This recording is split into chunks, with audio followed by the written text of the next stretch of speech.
I swear that I didn't plan this. But look at this shirt. This is manhood. And this, I don't know if it's the sun or the moon, but it doesn't matter. I'm assuming it's the moon. And this is funny because that's exactly the image of the month that I released yesterday. I took this image like a year ago, and I just realized that I have a t-shirt with that image on it.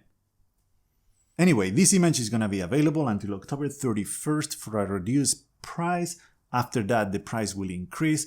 So if you like it and you want a copy or you want to support my work, you can find the link in the description down below, and I would really appreciate if you buy one. So thank you.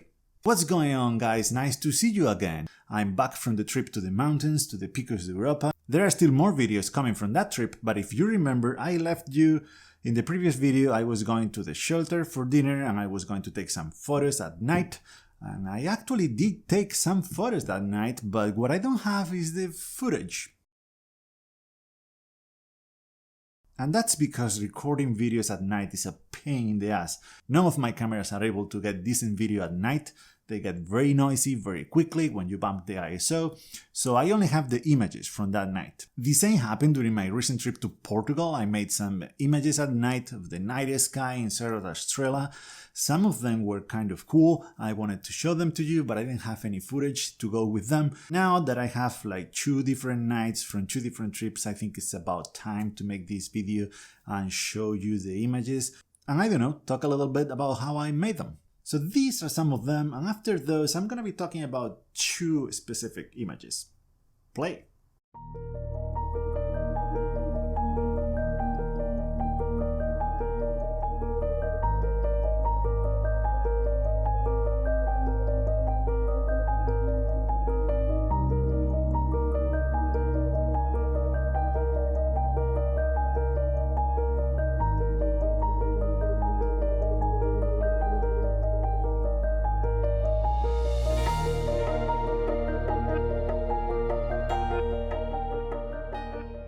Okay, so the images that you just saw were kind of regular images. They don't have anything special, just, you know, longer exposure time, and that's about it.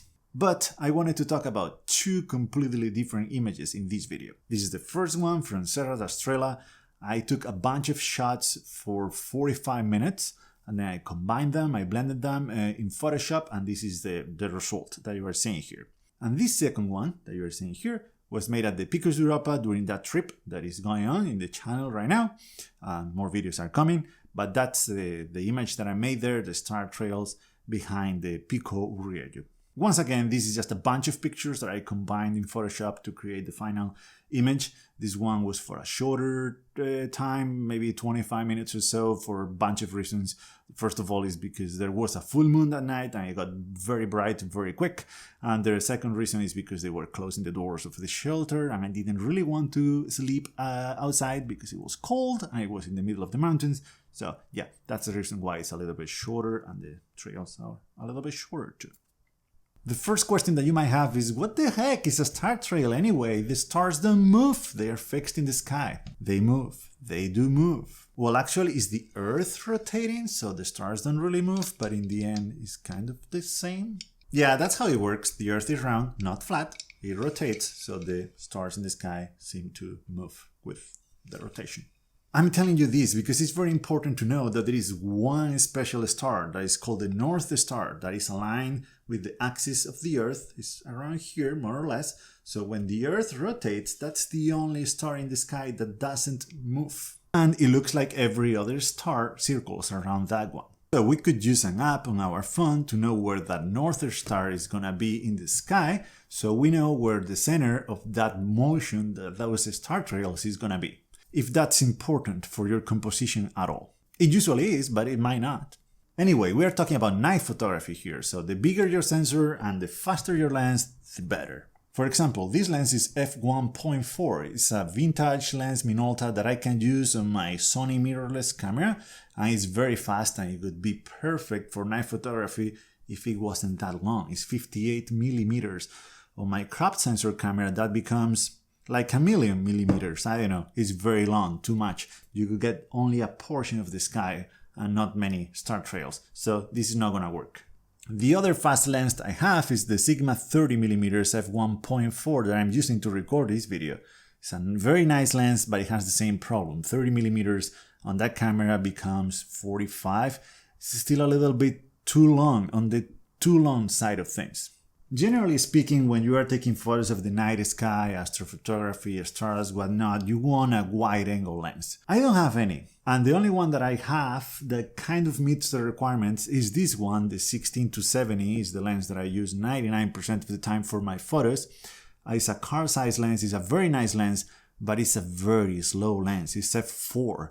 And f4 compared to the f1.4 means 3 times less light that is coming in. So that means that if I'm using ISO 400 with this lens, I will have to use ISO 3200 with this one. Of course, that means a lot more noise on the image. But this is not as a big deal as it might sound. If we are trying to capture stars as tiny crispy dots in the sky, for example, we are trying to capture the Milky Way. Look at this shot. I took this one, yeah, some 3 years ago with using a full frame camera. For that kind of shots, yes, you will need a probably bigger sensor than the APS-C that I have here, and definitely a much faster lens than f4. Stars move fast. If your shutter speed is longer than, say, 15 to 20 seconds, you're not gonna be able to get those crispy shots of the Milky Way or the stars in the sky. And the only way to get a shutter speed of less than 15 seconds at night without going crazy with your ISO is using a fast lens. So yeah, this lens is not good for that kind of shots,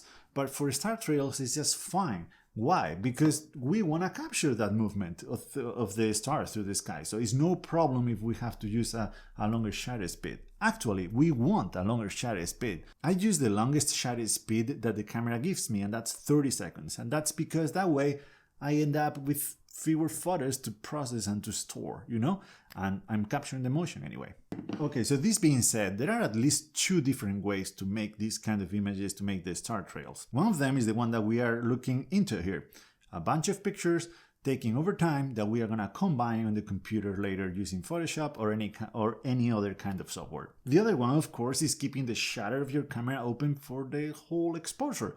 If you are taking a 15-minute exposure, keep it open for 15 minutes, half an hour, 45 minutes, 2 hours, whatever you want to create. That's very easy with a film camera like this one. Why? Because it doesn't use battery for long exposure, so it's one thing less that we have to worry about. And the other thing is because besides the battery issue, digital cameras have another problem when we are dealing with very long exposures. This digital sensor that you are seeing here gets really hot when it absorbs light for a long period of time.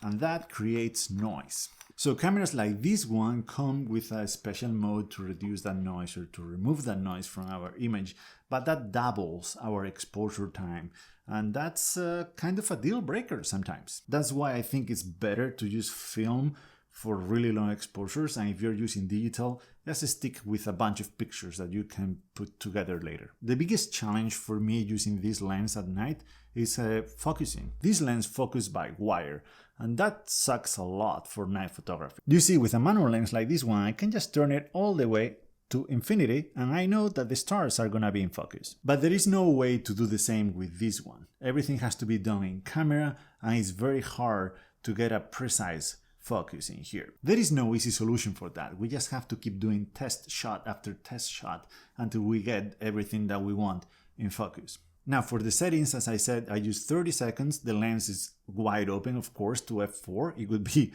even wider if I could. And then the ISO to whatever we need. That will depend on the conditions of that night. It's not the same to shoot half an hour after sunset than 3 hours after sunset. It's not the same to shoot in a moonless night or in a night with a full moon. So yeah, we need to be aware of all those things. And do not rely on the screen of your camera, because images look lighter at night, much brighter than they actually are. And they're going to be very dark when you bring them back to your computer. So please check your histogram and make sure that the values are where you want them to be.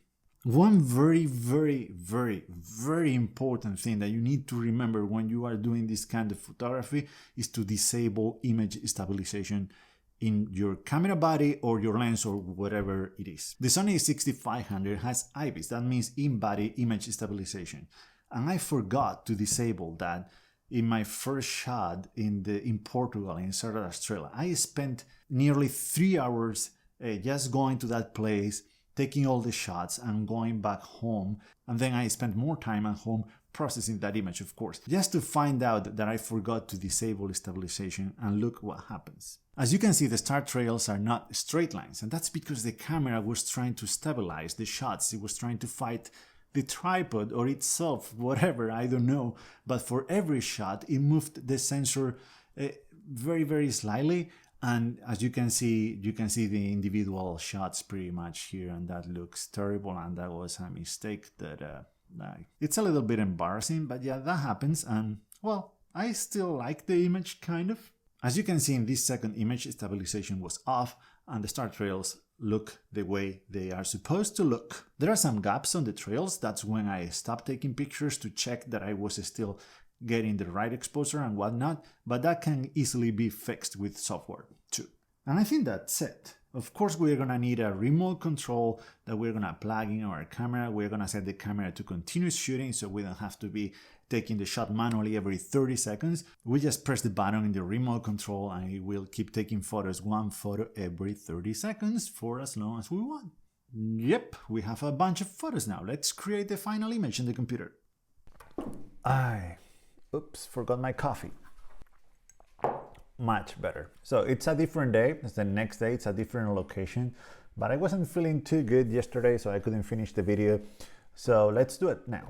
All right, so this is pretty easy, and we're gonna see two ways to do this, to create the start trails. No matter which way we go, the first thing that we need to do is to process our images. They might look amazing out of the camera, they might not. So these are all the shots that I have from the Picos Europa, 47 shots. That means 24 minutes, the total time that I was out there taking shots. So I just took one more or less in the middle, like this one. I edited a few things and I left it the way I wanted it to be. And what I did is just I came back, right click, develop settings, copy all of them, select all the shots in the set, and develop settings, and paste the settings. So all the shots are processed the same way with the same settings and the same adjustments. Once we have all of them looking good, we export them like this, export, and we save them somewhere on our computer. Okay, I have in this other folder all the shots from Serra da Estrela in Portugal. There are 99 of them, so yeah, I spent more time there taking shots, around 50 minutes. So I already have all these images exported on my computer in a folder. So what we're gonna do now is look at the first way to do this. The first option is to use a special software that is called StarStax, and this software is just for this, to create the start trails. Let me show you how it works. So these are all the shots from Picos Europa. We just drop all the images here. And we can see them here, all of them are there. Now I'm gonna import my dark frames. In this case, I think I only have one, yes. So a dark frame is a dark photo that we're gonna take. What I usually do is take one before I start taking all the shots, and one after, right after when I finish taking the last one. And the reason for this is because, as I mentioned before, the digital cameras, the sensors in the digital cameras, they heat up and they create a lot of noise after a while. And that's more noticeable if the exposure is long, like say 5 minutes. That's gonna look very bad.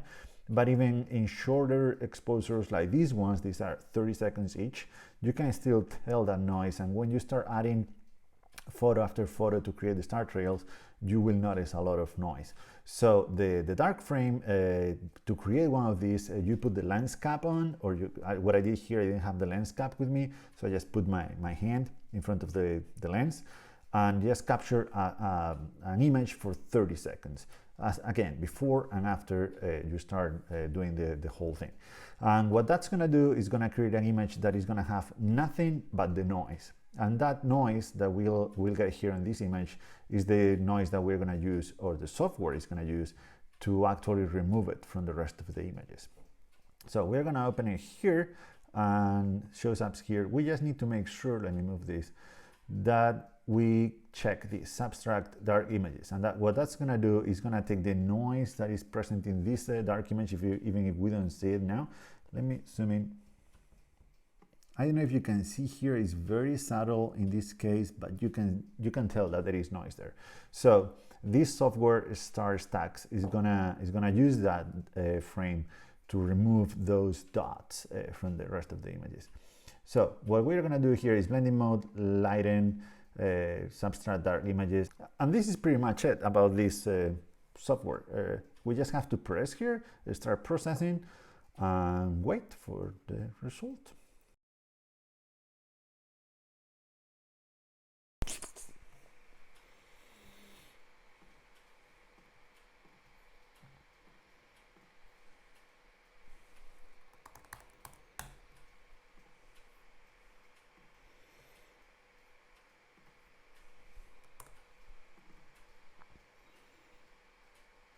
Okay, and this is it. As you can see, it looks pretty good to me. Yeah, there is not much else to say about this software. It does everything for you. You just drop the images there and press processing. So now let's see how to do the same with Adobe Photoshop. So what we are gonna do here is go back to Adobe Lightroom. We're gonna do this one again because it's fewer images, so it's gonna be much faster. All right, just crashed, but I was saying let's do this one because it's only 47 frames and it's gonna be much faster. So what we need to do now is select all of them. In this case, we didn't even have to export them because we are gonna do here, edit those photos and open as layers in Photoshop. Please do not press this one because that will open every image in a new Photoshop document. This one, open as layers. So that's gonna, of course, open Photoshop. It's gonna create a new document in Photoshop and it's gonna place every image in one different layer. And it takes a while.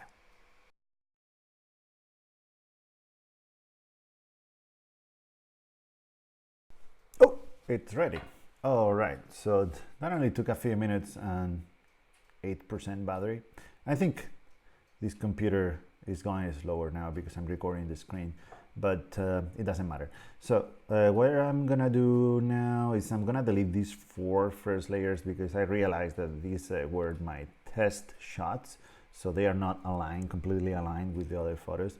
The test shots when I was trying to get things in focus and whatnot. So I'm gonna delete those. I should have the rest of them, yeah. So what I'm gonna do, I don't know how to do this. I don't know much about Photoshop. I don't know if there is a faster way to do this. I surely believe so or hope so, but I'm gonna hide all the layers here. All right, so starting from the bottom, what we wanna do now is we're gonna do the same that the other software did for us. We're gonna combine or blend all the images doing the same thing.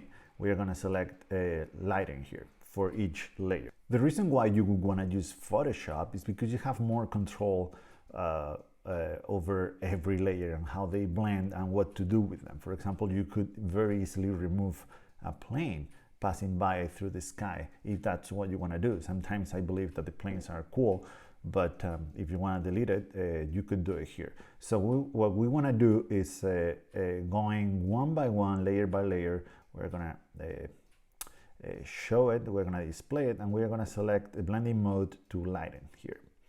And then the next one, and lighten again. And as you can see, the star trails start to build up there, like the software was doing, of course. And we just need to keep going. For example, in this case, this frame has something brighter here. So if we do this, that brighter part is gonna, how do you say it? It's gonna show up on our final image. And actually you can see that here in our final, you can see that this part here, the bottom of the photo here, the bottom of the image here is a little bit brighter than the rest of it. And this is someone that passed by with a flashlight on. So this is the kind of things that we could remove very easily in Photoshop. And that's one of the advantages of going this route instead of using the pretty much automatic software. So to do that, what we are going to do is to add a layer mask here, and then we're going to paint black on top of whatever we don't want to show up in the final image. I already have selected here black and this the pencil, so we are just going to paint on top of that. As we can see, it's gone. We could do this for planes, for people, for whatever that shows up in 1, 2, 3, 4 frames. So we can just keep adding layer masks to every layer that we want to fix. And that's the way to do it. I'm gonna show the rest of the layers to see the final composition. Okay, so this is the final result. We can compare this to the one that we got from Star Stacks. And I don't know, what do you guys think? I think it's pretty similar, if not exactly the same. Let me zoom in here. Hey, my computer is not doing good right now. Okay, there we go. Yeah, I think it's pretty much the same, with the difference that we are not getting that bright spot on the bottom right here on Photoshop, because we removed that manually. So that's why you would want to use Photoshop and spend all this time that we just spent if you want to remove some things from a frame or something like that. So yeah, that's it. This is all I had to say and to show you guys about Star Trails. If you have any questions or suggestions, because it's not something that I've done a lot in the past, but with this summer that we're getting here that is full of sunny and clear skies, we've had the sunny and clear skies for 2 months, and I'm a little bit tired of it. I can't wait for fall to come and some overcast weather. But yeah, let me know if you have any questions or suggestions in the comments down below. Thank you so much for watching, and see you in the next one.